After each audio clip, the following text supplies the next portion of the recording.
ఓం సదాశివసమారంభాం వ్యాసశంకరమధ్యమాం అస్మదాచార్యపర్యంతాం వందే గురుపరంపరాం. జ్యోతిష్ శాస్త్రాన్ని భావితరాల వారికి ప్రసాదించిన ఋషుల యొక్క పాదపద్మాలకి నమస్కారం చేసుకుంటూ, అలాగే నాకు ఈ జ్యోతిష విద్యను నేర్పిన గురువర్యులు జ్యోతిష బ్రహ్మ కీర్తిశేషులు శ్రీ ఈరంకి సూర్యనారాయణమూర్తి గారు, సూర్యశ్రీ దైవజ్ఞ గారి యొక్క పాదపద్మాలకి నమస్కారం చేసుకుంటూ, ఓం శ్రీ మహాగణాధిపతి నమః, శ్రీ గురుభ్యో నమః, హరి ఓం.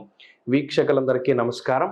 జనవరి నెల 14వ తారీఖు లగాయితూ జనవరి 20వ తారీఖు వరకు ఉండేటువంటి గ్రహగతుల ఆధారంగా ద్వాదశ రాసుల వారికి ఈ వారం ఏ విధమైనటువంటి శుభాశుభ ఫలితాలు కలగబోతూ ఉన్నాయో ఈ కార్యక్రమం ద్వారా తెలుసుకుందాం. కన్యా రాశి వారికి ఈ వారం అత్యంత శుభదాయకంగా నడవబోతూ ఉన్నది. మరి ముఖ్యంగా ఈ వారంలోనే అర్ధాష్టమ రవి యొక్క దోషం తొలగిపోవడము, అలాగే శుక్రుని యొక్క స్థితి అనుకూలంగా మారడం అనేటువంటి అంశాలు ఈ రాశి వారి మీద చాలా ప్రస్ఫుటమైనటువంటి ప్రభావాన్ని చూపెడుతూ ఉన్నాయి.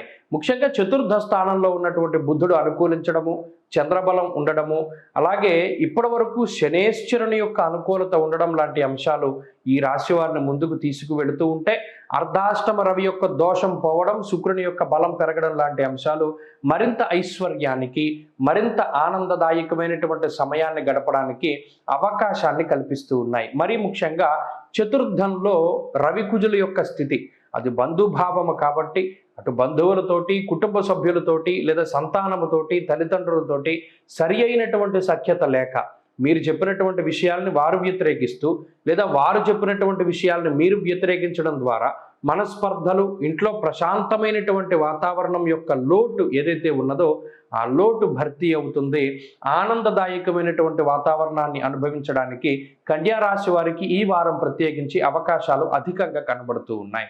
మరీ ముఖ్యంగా ఈ చతుర్థ స్థానమందు బుధ శుక్రుల యొక్క యుతి అది సరస్వతీ యోగం. చదువరులకి, మరీ ముఖ్యంగా చదువుకునేటువంటి వారు, చదువుకుని ఉద్యోగం కోసం ప్రయత్నం చేసేటువంటి వారికి అతి శీఘ్రంగా వారి యొక్క కామ్యార్థం ఏదైతే ఉన్నదో, చదువు బాగా రావాలంటే చదువు రావడం, పోటీ పరీక్షలలో విజయం, లేదా ఉద్యోగం కోసం ప్రయత్నం చేస్తే ఆ ఉద్యోగం, ఇటువంటివన్నీ కూడా చక్కగా చేతికందేటువంటి పరిస్థితులు ఈ రాశి వారిలో ఉన్నాయి. అలాగే ఉద్యోగ వ్యాపారాల పరంగా కూడా ఈ గ్రహస్థితి చాలా ఉపయుక్తంగా ఉంటుంది. ఉద్యోగాభివృద్ధికి, వ్యాపార లాభానికి ఈ గ్రహస్థితి ఉపకరిస్తుంది.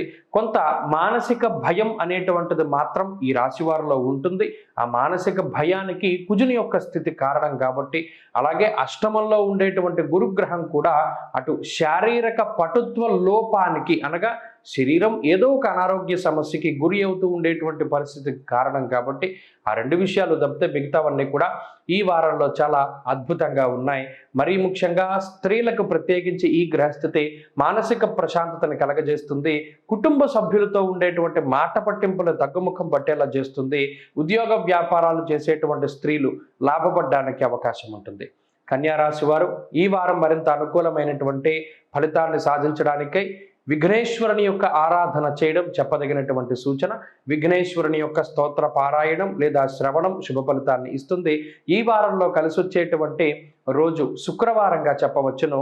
అదృష్ట సంఖ్య 5, అదృష్ట వర్ణము కాషాయము.